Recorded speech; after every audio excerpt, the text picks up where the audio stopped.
So there was one recent episode of Red Table Talk that really kind of caught my attention. All the episodes are good. Shouts out to Jada and the entire crew. You know, all of them. Willow, um, Gamby, all of them. They're all just really, really. Um, it's just dope. It really is. Um, but one episode stuck out to me, which was the Colorism episode. Jada had her best friend Mia Pitts on there, who's a darker skinned black woman, and her daughter, and who named Madison. Jada grew up with Mia, and Willow grew up with the daughter Madison. And you know, they was just talking about colorism, how it affects black people, how it affects black women in particular, and you know, we're just going to talk about that. We're going to dive a little bit deeper into it, and you know, we're just going to have a conversation about this, this whole thing. You know, okay. I'm gonna play a clip. I do not own the rights to this clip. Just gonna play a clip real quick. Okay. It was crazy because when I was getting myself together, I was like, "Oh, this is kind of a plunging neckline here." But it's also a part of the character that I created, a part of my colorism issues that I had. Because I never considered myself beautiful, so I always would go to the other side spectrum of being sexy. Right. That was one of the ways that I could sell myself in another way outside of my skin color. I think it was a camouflage for not being told that from men primarily that you're beautiful. Yeah. When did you start to feel? That's a shame in itself that women are taught, like, if a man don't say that you're beautiful, you must not be beautiful. You know, that they're taught that so much of their identity and worth is wrapped up to a man, what a man thinks about you. Your skin color. You know, I didn't really realize how many problems I had with it until we were dancing with the Knicks, and one of my NBA friends says, "Hey, listen, you know, it's a shame that you're not going to ever be able to marry an NBA or an athlete because they're not going to be able to see you because you're so dark. We ultimately choose women that are lighter." And that was said by a black man. Yeah. Yeah, of course it was said by a black man. How can you say that to somebody? Especially that black man being her friend. How can you say that to somebody? Even we won't be able to see you because you're so dark. She's not even that dark. I guess she's in the dark skin category, but she's not even that dark. Like, me and her is probably the same complexion. Like, what is wrong? Off here, over on the side, they have little tidbits, you know, little facts of information, and it says here that lighter skinned black women are more than twice as likely to be married than dark skin. Child. It's always like, "Oh, you're so pretty for a chocolate girl." Yeah. Right. Yeah. It wasn't full impact until I had Madison. As time went on, I noticed that she was just getting darker. As she got darker, I was like, "Ooh, this is a problem." Wow. Because somehow or another along the line, you become inadequate. Yeah. And I just didn't want that for her. Like, I don't want her to have the same type of scenarios that I did, like never being told that you're beautiful. Right. But I unconsciously started putting that on her. Like, "Oh, you're so pretty your skin is so beautiful." Like, always over complimenting her on her skin. And to the point where it could cause her to have a complex, like, "Well, what's the difference with my skin that you're always talking about my skin?" Every time Madison wanted a toy or anything, it would have to be a black toy. If she wanted a white doll, "Oh, no, we can't get that doll. We have to get a doll that looks like us." Like, I went on a whole thing thing of trying to find like all these beautiful black women so that I could just show her the imagery so she could feel good about who she was. Right. Ultimately, I was crushing her with too much of it instead of just allowing her to be who she was, Right. without having to have consciousness on her skin color. Yeah. Madison, what have been some of your experiences? Well, going to like a predominantly black elementary school, that's like was my first experience. I got bullied, and one black kid in particular, he would always say like, your skin looks like poop, and like call me like Blackie. And I remember running home to my mom, of course, like crying, like, what's going on? Like, why would he do that? Like, why would he say that? And that's like was my first introduction to it. And then when I transitioned to like a predominantly white school, I was scared because I was like, if I'm getting this from my own community, what am I going to get from this? And I didn't have any issues. So that was really shocking to me. Wow. That is so deep that you went It to is an deep. all-white school, basically. Yeah. And had no issues. That doesn't make sense to me. When I liked black boys, they never really liked me back. So I always got that, I don't date dark skinned girls. And I was just like, okay, then I'll just forget you guys then. I'll just date something else. And then I kind of got that backlash for that, why would you do that? I'm like, you guys don't even like us anyway. So what's the point? It hurt, of course. That's another thing. Why do black women get so much hate for dating outside their race when black men can do it and it's not a problem? Nobody rarely says anything. But as soon as black women date outside their race, it's the issue. You a bad witch. You a traitor. Da da da da da da da. But then you treat them like this, and then what are they supposed to do? What are they supposed to do? Are you as a man gonna sit down and just be lonely and not go out there and talk to somebody or get in a relationship? No. Absolutely not. So what is a woman supposed to do?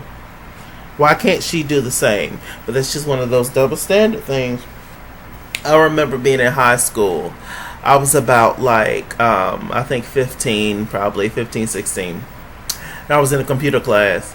And I didn't really like the class. I didn't really care for the teacher. I didn't care for the students. I just think, there's a lot of things and folks that, whatever. But, I remember sitting, it was this one guy that was beside me, and then his homeboy was in front of him. The guy beside me, he was like a little lighter than I was. And the guy in front of him, he was dark skinned. He was darker than I was. And I remember they were having a conversation. This was like the teacher stepped out of the room or something. They was just talking. But we always just talked in that class because what am I doing no work, right? So they were talking and something, and somehow the conversation got on girls or whatever, and got on black girls. And they were talking. They were talking about some lighter skinned girl that they thought was fine or whatever. I didn't know who they was talking about. It was like whatever. And then I heard the dark skinned dude say, he said, "Oh, I don't do black bitches." And I was taken aback by that even then. And mind you, these two dudes, I never really talked to them. They, I kind of had issues in that class at times. I've always been one of those people that you can tell was gay, but I was never really out like that. Back then, of course, in high school, But I mean, it was what it was. Whether I said anything or not, whether people knew me or not, they were still just, people, just whatever they could pick at. That's what people find to pick at, and they, that was one of those things that they talked about with me. And, so I didn't really say too much in that class. But yeah, when I heard that, I was just so shocked. And I'm just like, wow, you really think this way about yourself? How, because I don't think that when people say things like that, I don't think they understand that you're basically talking about yourself, that you don't like yourself. You're talking about your family, that you don't like your family. You being a dark-skinned person, dark-skinned black man, more than likely your mother's dark-skinned. or it's your father, or somebody in your family is your complexion. So the fact that you were saying that you don't like black women, dark skinned black women, is odd to me. And people go on this whole thing about preference. It's not a preference to not like somebody because of their skin tone. I don't think that's a preference. That's colorism, sweetheart. That's been inherited from slavery, generations. And it's just so odd to me that this whole thing is still going on in today's time, in 2020, when we as black people, we know better now. Some of us, we've studied now. We know where this foolishness comes from. We get it. We all still learning things, but for the most part, when it comes to this topic, we understand where it comes from. So the fact that so many of us are still like gone in the head when it comes to it, and it's crazy. It's crazy. So much of this lies on black men, and nobody ever holds black men accountable. If I was an outsider looking in, if I wasn't black, or if I, was a person of another race, and when I heard about colorism or learned about colorism, I would just think that colorism affects black women and not black men, because you don't never hear black men talking about colorism. Because I feel like in many ways black men benefit from colorism, because a dark-skinned black man is still seen as attractive for the most part. He's still seen as attractive. He's still desired. He's still fetish worthy, and that's a problem in itself. But whatever, he's still seen. We see dark skinned black men all the time, but it's not the same when it comes to dark skinned black women. Dark skinned black women are not seen as desirable as dark skinned black men.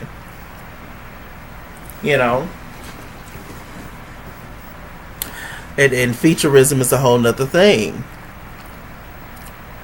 We all know that the more African the features are, the bigger the nose, the bigger the lips, the jawline, the hair, the skin tone, all that definitely plays a part. And one part in the Red Table Talk, they was talking about hair briefly, and there's one girl named Sheikah who's a Harvard and Stanford graduate. She's a colorism expert. She came on there and she was talking about how back in the day they used to have a pencil test where they run a pencil through your hair, and if your hair gets stuck, then your hair, you consider to have bad hair, nappy hair, whatever. And it was like, child, we'll all fail that test. And Willow said, I failed that test too, because Willow has kinkier hair texture, and she said that she even grew up looking at her cousin's hair like, oh my gosh, like I would be so much prettier and stuff if my hair was straight.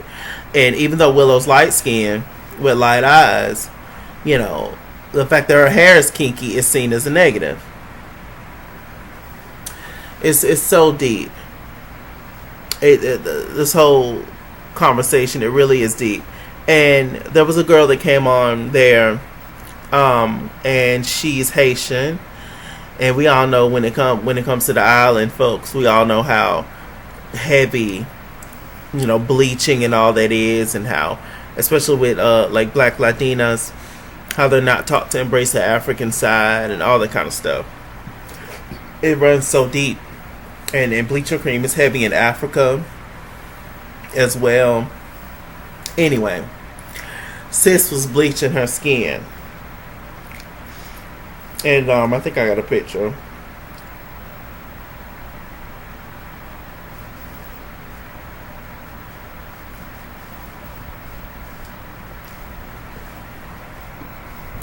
She was bleaching her skin, and I'm just like, wow. She looks so much better, chocolate. Just cute. Anyway, what I was going to say is when it comes to her, she said that they used to call her big, black, and ugly, and all kinds of just awful, awful things. And she said that what made her stop wanting to Bleach was, her husband. It made her feel great about herself, and he loved her for who she is, and that's a blessing, and it's great. God put people in your life, good people in your life sometimes to help you with things, and thank God for that gentleman, whoever he was or is. But it goes back to what I was saying. Why is so much of women's existence seem to be wrapped up in a man, what a man feels about you, and all the disrespectful stuff that was told to Mia, Jada's friend, to Mia's daughter Madison, to when the girl came on there about bleaching her skin. All that came from comments that black men, all those things, black men that came at them about their skin tone. Black men, your own people. Ain't that something? What is going on? When is we as black men? When are we gonna sit down and have this colorism debate? Because light skinned black man and a dark skinned black man, they can sit and chill and be homeboys, and like it's not a problem. But or like nothing affects us, but it does. But maybe that just goes back to just being a man. You're not supposed to talk about things. We just supposed to brush everything off. We get too much in our feelings. We're punk, and that's it. But women are supposed to take all this on. Supposed to take all their own shit and ours too. Child, please. The Sheikah girl also said that, way back when Straight Outta Compton was doing their casting, and they had the casting call got leaked, the casting notice, and y'all know the type of girls that they wanted. The girls was divided into A, B, C, and D categories. The A girls was basically the girls who weren't black. That's what I got from it. Models, long, straight hair, light eyes, thinner, models, basically. The B girls could be the African American girls. Said they had to have natural hair, light eyes. Think of Beyonce. I'm like, damn, so Beyonce a B girl? Ain't that something?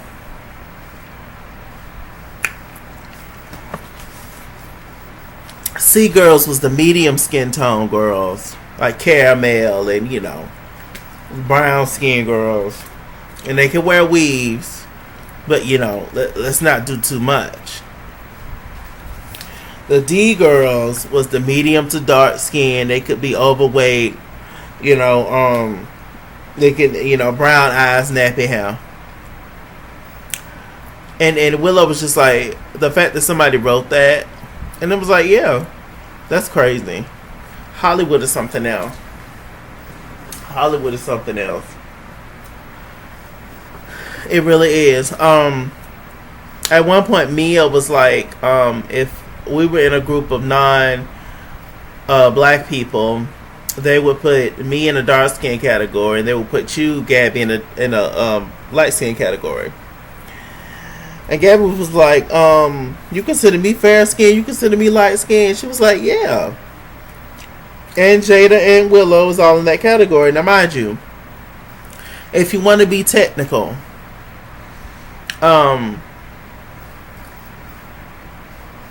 technically, Willow is the only one that's light skinned, in my opinion. Because it's just different. There's tones, and that there's light skin, brown skin, dark skin, but then there's tones in between, right? But most people just say light skin or dark skin. Gabby would be more in the caramel complected type, that in between of being dark skin and light skin. But she is closer to light than she is dark. And the same thing is with Jada. Jada is on the lighter skin side, but Jada's not considered light skin, really. Not, at least not to me. I've always thought of Jada in the caramel category. A light skinned individual would be like Tamar Braxton, Beyonce, Rihanna, Alicia Keys, those types, you know. Caramels would be Jada Pinkett, Wendy Williams, Queen Latifah,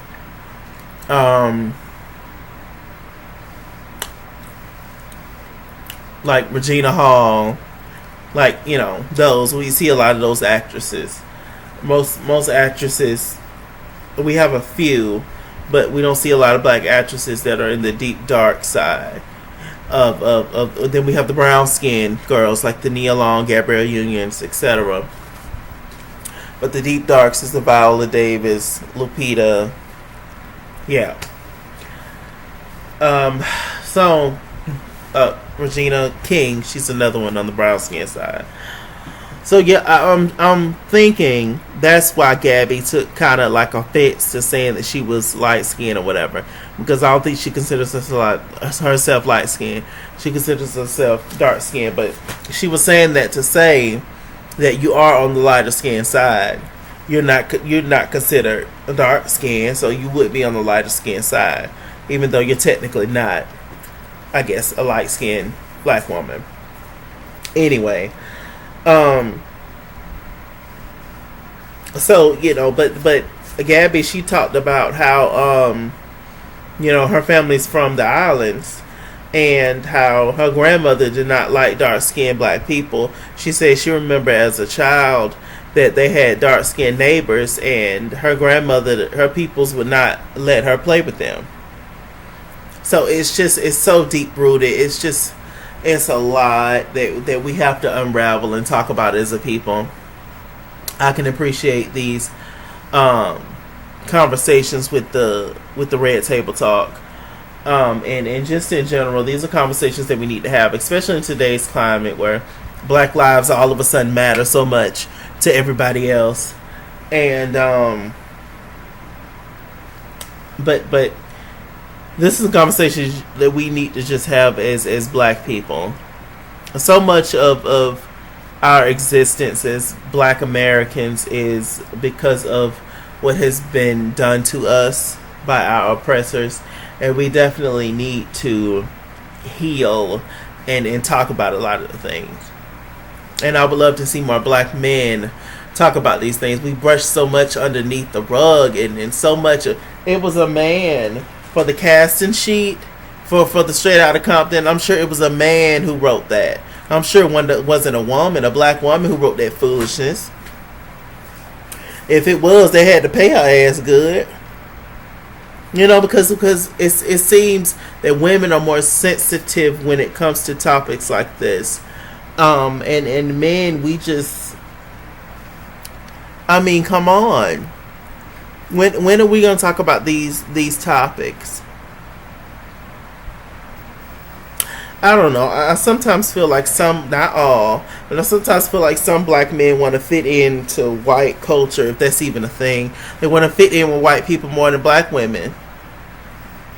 Because it doesn't make sense. There's so many black men that let like stuff slide a lot of times, and you know, they just fall into that old trap. And I don't get that. I don't.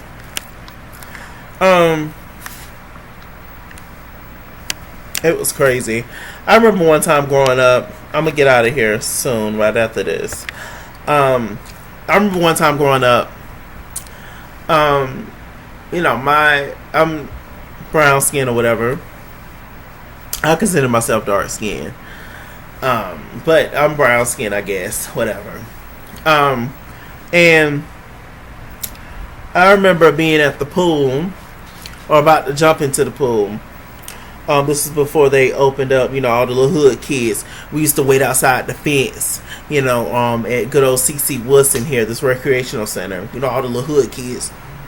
You know, they used to feed us and stuff sometimes. I used to like going up there getting them sandwiches. But anyway, I remember waiting outside, waiting to get in the pool, and this guy had came along. He was, you know, a guy from the neighborhood. He was actually black, and his mother was Hawaiian. From whatever, the tribe, Togan, I believe, maybe, I don't know. Anyway, he was black and Hawaiian, and or Polynesian, maybe that's the technical term.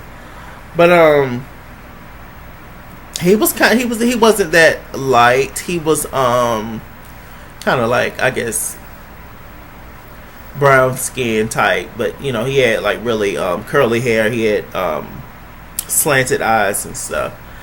And anyway, he said to me out of nowhere, he was like, "Hey," he got everybody's attention. He was like, "Hey, can y'all guess the person that's gonna be the darkest once they get out the pool?"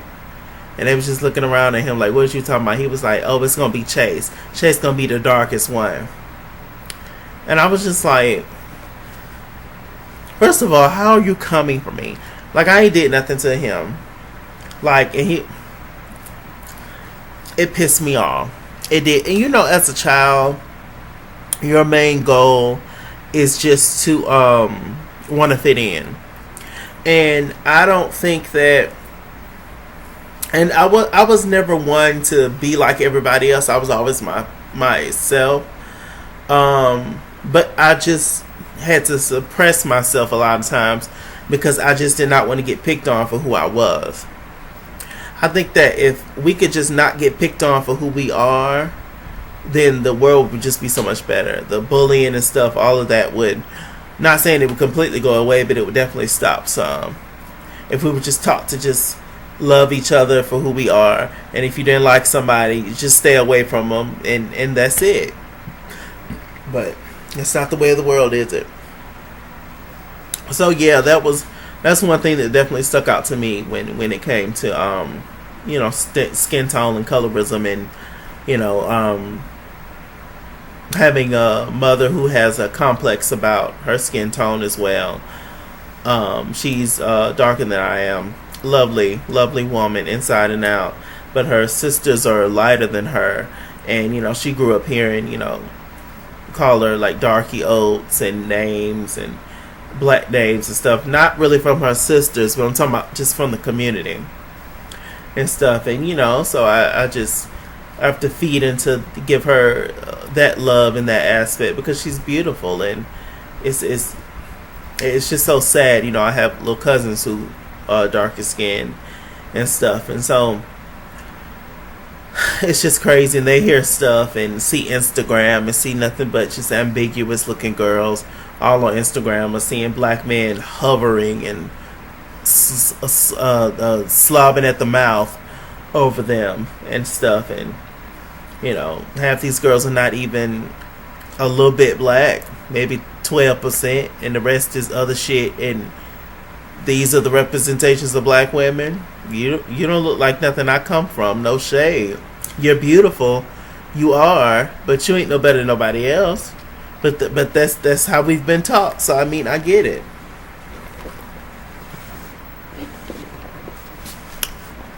It's deep. Let's talk in the comment section.